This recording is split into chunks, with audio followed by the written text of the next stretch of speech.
আজকে রান্না হবে কচু শাক। কচু শাক রান্না করার জন্য আমি আজকে সাথে নিয়ে নিয়েছি নারকেল কোড়া আর জিরে, শুকনো লঙ্কা, তেজপাতা।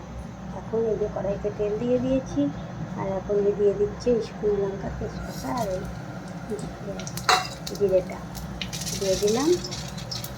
দিয়ে এখন এই কচু শাকটা দিয়ে দেবো।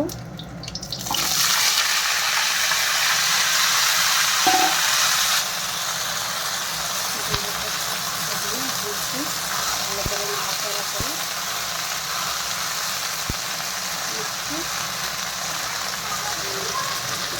আমি দিয়ে দেবো এর মধ্যে অল্প লবণ, অল্প হলদি দিয়ে এটা ভালো করে একটু ভেজে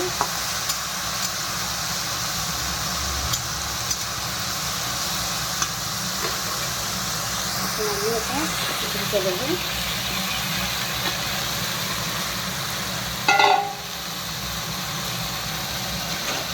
ঢেকে দিলাম, পরে একটু আগলা করে দেখি। দেখুন ভাজা ভাজা হয়েছে কত সুন্দর।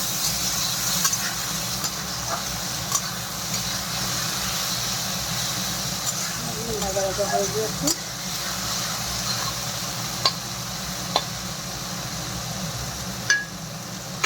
এখন আমি এর মধ্যে দিয়ে দেবো।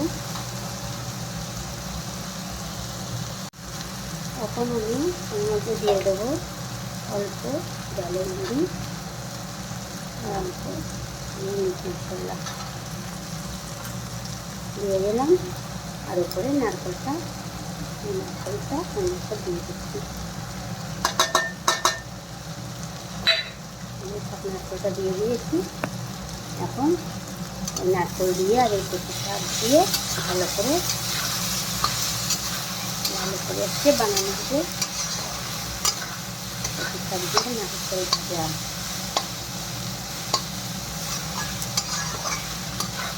ভালো করে এরকম করে ভাজা করি।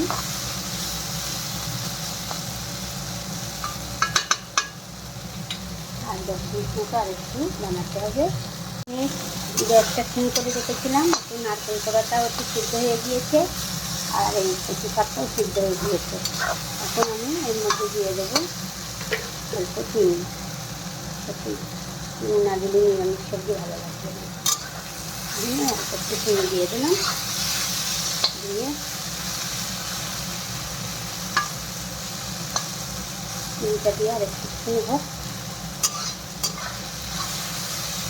দেখুন কত সুন্দর হয়েছে কচু শাক। কচু শাকটা একটু সরু ছিল তো তাই ভালো করে দিচ্ছি। সুন্দর হয়েছে। এই যে নিরামিষভাবে কচু শাকটা কত সুন্দর হয়েছে দেখুন।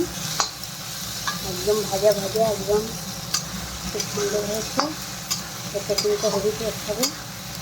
আপনারা এরকমভাবে নারকেল কোড়া দিয়ে কচু শাক বানিয়ে দেখবেন কেমন হয়।